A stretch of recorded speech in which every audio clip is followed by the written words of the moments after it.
Antibiotics कभी ना खाएं। एंटीबायोटिक आप सुन के आश्चर्यचकित हो गए होंगे कि क्या कह रहे हैं डॉक्टर साहब। मैं अभी आपको प्रमाण दूंगा कि एंटीबायोटिक आपको कभी नहीं खाना चाहिए और क्यों नहीं खाना चाहिए, कौन सी एंटीबायोटिक नहीं खाना चाहिए, इसको भी जानेंगे हम लोग इस वीडियो में। किस एंटीबायोटिक से कौन सी बीमारी होती है, इसको भी जानेंगे इस वीडियो में। एक एंटीबायोटिक खाने की वजह से 10 बीमारियां आपको होती हैं। कौन सी एंटीबायोटिक खाने से होता है, कौन सी बीमारी, कौन सी एंटीबायोटिक नहीं खाना चाहिए, आपको कभी नहीं खाना चाहिए, वो भी एंटीबायोटिक बताऊंगा। कब एंटीबायोटिक नहीं खाना चाहिए ये भी मैं आपको बताऊंगा। मैं डॉक्टर आशुतोष रंजन, मैं एक सेक्सोलॉजिस्ट हूं और मैं फोन कॉल के द्वारा ऑनलाइन और ऑफलाइन दोनों ट्रीटमेंट करता हूं। मेरा ऑनलाइन ट्रीटमेंट करने का तरीका क्या है, मैं अपना फी लेता हूं 500, बाकी मैं आपको फोन कॉल के द्वारा प्रिस्क्रिप्शन देता हूं, मैं कोई दवा नहीं बेचता। पॉइंट क्या है, एंटीबायोटिक्स। एंटीबायोटिक क्यों खाना है, सबसे पहले तो ये जान लीजिए। जब बैक्टीरिया का ग्रोथ बॉडी में ज्यादा हो जाए, ठीक है, तब एंटीबायोटिक्स खाना चाहिए। आप सोच रहे हैं कि मैं एंटीबायोटिक खा रहा हूं तो मेरी बीमारी ठीक हो रही है, तो आप गलत हैं। एक एंटीबायोटिक खाने से आपको 10 से ज्यादा बीमारियां होती हैं। कौन कौन सी बीमारियां होती हैं एंटीबायोटिक खाने से, सबसे पहले इस पर हम लोग चर्चा करते हैं। फर्स्ट, सबसे पहली बीमारी है, एंटीबायोटिक खाने से आपके बॉडी में जो है, आपके जो इंटेस्टाइन में जो खाना पचाने वाले बैक्टीरिया होते हैं, है ना, जो आपके लिए गुड बैक्टीरिया कहा जाता है, वो एंटीबायोटिक खाने से मर जाता है। एंटीबायोटिक जो है ये देखकर बैक्टीरिया किल नहीं करता है कि कौन सा बैक्टीरिया गुड है और कौन सा बैक्टीरिया बैड है, इसलिए एंटीबायोटिक नहीं खाएं। ठीक है, ये पॉइंट हो गया। दूसरा पॉइंट क्या है, एंटीबायोटिक खाने से और क्या होता है। एंटीबायोटिक खाने से क्या होता है, आप देखिएगा, आप जो है अपने आप महसूस करके देखिएगा। आप प्रैक्टिशनर हैं, डॉक्टर हैं, तो आप भी महसूस करिएगा, आप जनरल पब्लिक हैं तब भी महसूस करिएगा। पहले आप जो है कि सिप्रोफ्लॉक्सासिन 500 mg की एंटीबायोटिक खाते थे। सबसे पहले आप सेप्ट्रॉन एंटीबायोटिक चलता था, ठीक है। तो सेप्ट्रॉन क्या था, एकदम नॉर्मल एंटीबायोटिक। उस टाइम के लिए बहुत कम लोग जो है इस एंटीबायोटिक का प्रयोग करते थे और एंटीबायोटिक रेजिस्ट नहीं हुआ था और बहुत जल्दी आप ठीक हो जाते थे। तो 2 रुपए के एंटीबायोटिक से आप ठीक हो जाते थे।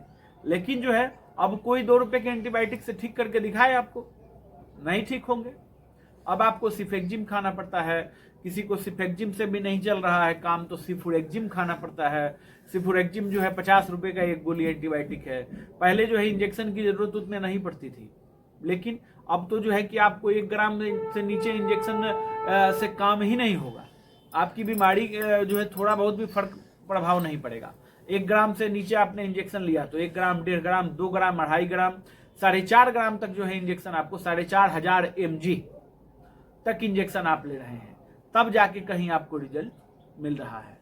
तो एंटीबायोटिक देखिए आप खा रहे थे, पहले 2 रुपए के एंटीबायोटिक में आप ठीक हो जाते थे, अब 4,500 mg की एंटीबायोटिक खानी पड़ती है 1,000-1,500 रुपए की, ठीक। उसके बाद जो है आप जाके ठीक होते हैं। तो एंटीबायोटिक खाने से क्या हुआ, एक तो आपकी इम्यूनिटी डाउन हो गई। इम्यूनिटी दिन पर दिन आपकी डाउन होती जाएगी। रोग प्रतिरोधक क्षमता जो है आपकी हमेशा डाउन होती जाएगी। एंटीबायोटिक कब लेना चाहिए ये भी मैं बताऊंगा, ऐसी बात नहीं है, ठीक है। तो तीसरा पॉइंट क्या है, तीसरा पॉइंट है डिप्रेशन। ज्यादा एंटीबायोटिक लेने की वजह से डिप्रेशन के भी आप शिकार हो सकते हैं, ये भी पॉइंट आपको समझने की जरूरत है। उसका कॉन्स्टिपेशन, कब्जियत, कब्ज की शिकायत ज्यादा एंटीबायोटिक खाने की वजह से होता है। एंटीबायोटिक खाने की वजह से कब्ज की शिकायत होती है। क्यों, मैंने पहले भी एक बार प्रूव किया था अभी आपको कि आप जो है बैक्टीरिया को किल करने के लिए एंटीबायोटिक खा रहे हैं, तो गुड बैक्टीरिया भी किल हो रहा है आपका। तो जब गुड बैक्टीरिया आपका किल होगा, मरेगा, तो फिर आपका खाना डाइजेस्ट अच्छे से होगा नहीं, ठीक। इंटेस्टाइन में जो है डाइजेशन अच्छे से नहीं होगा, तो फिर आप कब्जियत के शिकार तो हो गए ना, सिंपल चीज है। तो कॉन्स्टिपेशन भी जो है एक मेन पॉइंट है, एंटीबायोटिक खाने की वजह से होता है, ठीक है। उसके बाद डाइजेशन प्रॉब्लम। डाइजेशन प्रॉब्लम आप समझ ही रहे हैं कि कैसे, मैंने आपको ये समझा ही दिया। डाइजेशन प्रॉब्लम जो है आम है, ठीक।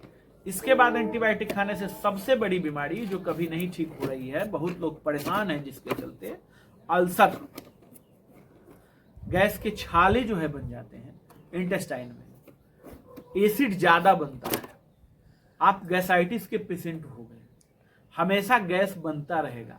ये सब किस चीज के साइड इफेक्ट है? एंटीबायोटिक्स के साइड इफेक्ट है। तो कुछ लोगों को ये अच्छा भी नहीं लगेगा जो मैं बता रहा हूं, लेकिन वास्तविक बात है, मैं ये समझा रहा हूं आपको। आप डॉक्टर हैं या जनरल पब्लिक है, आप देखिए एंटीबायोटिक का यूज कहाँ करना है। वायरल में कभी भी एंटीबायोटिक का यूज नहीं करना है। जहां एंटीबायोटिक की जरूरत ही नहीं है वहां एंटीबायोटिक आप क्यों दे रहे हैं? बिना वजह एंटीबायोटिक का उपयोग नहीं करना चाहिए। आप भी स्वस्थ रहेंगे, आपके लिए भी बता रहे हैं, आप डॉक्टर हैं या जनरल पब्लिक हैं, और आप अपने मरीज को भी स्वस्थ रखिए। जरूरत हो वहीं पर एंटीबायोटिक समझाने का प्रयास कर रहा हूं कि एंटीबायोटिक से इतनी बीमारियां होती हैं, ठीक है। अभी स्टडी में पाया गया है कि 45% बीमारी, एक चीज देखा होगा आपने, जो व्यक्ति पहले मेडिसिन नहीं खाता था, दवा नहीं खाता था, उसको कोई बीमारी ही नहीं होती थी जल्दी, है ना। जब से वो मेडिसिन खाने लगा, मेडिसिन पर डिपेंड हो गया, इसके लिए मेडिसिन, उसके लिए मेडिसिन, उसकी बीमारी और बढ़ती गई। कोई ऐसा व्यक्ति नहीं बता सकता है कि जिसकी बीमारी कम हुई एंटीबायोटिक खाने के बाद। एंटीबायोटिक से बीमारी बढ़ जाती है, कम नहीं होती है। हाँ, जहां पर जरूरत है वहां पर देंगे। तो आप अपने मन से कभी भी एंटीबायोटिक सिलेक्शन नहीं करें, डॉक्टर से सलाह लें। अगर मेरी बातों का बुरा लगा हो तो आप लोग जो है इस चीज को थोड़ा सा समझेंगे, अगर मेरी बात को समझ जाएंगे तो बुरा आपको नहीं लगेगा। मैंने अपना एक पीडीएफ बुक और वीडियो लेक्चर का कोर्स लॉन्च किया हुआ है, जिसका प्राइस है 501, ओनली 501 रुपया मैंने इसका प्राइस रखा हुआ है। इसमें आपको क्या मिलेगा? पीडीएफ बुक और वीडियो लेक्चर का कोर्स। मेरे द्वारा लिखी हुई बुक है, मैंने अपने से लिखा हुआ है, और रिसर्च फॉर्मूला मेरा मिलेगा। उसमें कैसे लिखा है? जैसे बीमारी और बीमारी का ट्रीटमेंट, एकदम रिसर्च करके फॉर्मूला लिखा है, देंगे मरीज, ठीक होना ही होना है। अगर आप मेडिकल क्षेत्र से हैं तो आप जो है कि आपके पास फर्स्ट एड एक्सपीरियंस सर्टिफिकेट जरूर होना चाहिए। कोई चेक इन होता है तो आपको सहूलियत मिलेगी। हाँ, अगर आप ट्रीटमेंट लेना चाहते हैं तो इस नंबर पे मैसेज करेंगे ट्रीटमेंट लिख करके। अगर आप जो है बुक लेना चाहते हैं तो बुक लिख के मैसेज करेंगे। एक्सपीरियंस सर्टिफिकेट लेना चाहते हैं तो एक्सपीरियंस सर्टिफिकेट लिख करके मैसेज करेंगे। इससे भी अच्छे अच्छे हेल्थ टॉपिक्स मेरे चैनल पर डले हुए हैं, उनको भी देखिए, सीखिए, सिखाइए, स्वस्थ रहिए। धन्यवाद। अगर मुझे आपने व्हाट्सएप पर मैसेज किया हुआ है तो फिर आपको 48 घंटे तक समय लग सकता है रिप्लाई होने में, इसलिए कि काफी मरीजों का मैसेज आता है। धन्यवाद।